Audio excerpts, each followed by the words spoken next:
Why was the Marshall Plan developed? Where do we have this reference? The second paragraph mentions Marshall Plan and states that the plan focused on infrastructure development through a massive injection of capital designed to accelerate the pace of economic development. So we need an answer choice on similar lines. Let's look at the answer choices. Answer choice A, to avoid the pitfalls of structuralism.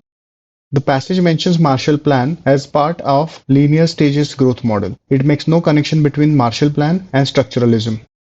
So this answer choice can be eliminated. Answer choice B, to increase the pace of economic activity in a time of economic sluggishness. Yes, the passage mentions that Marshall Plan aimed to accelerate the pace of economic development and it took place in a sluggish economy in the 1940s. So this is a good answer choice. Let's keep this on hold.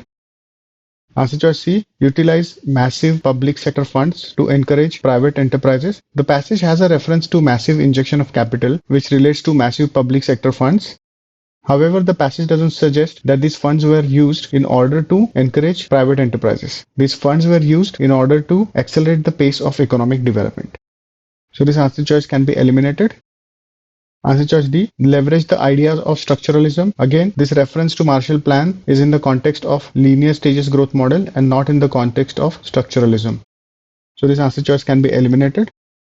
Answer choice E, increase public and private sector relationships in the times of political crisis. The passage doesn't mention these relationships or political crisis in the discussion related to Marshall Plan. So this answer choice can be eliminated. B is the correct answer.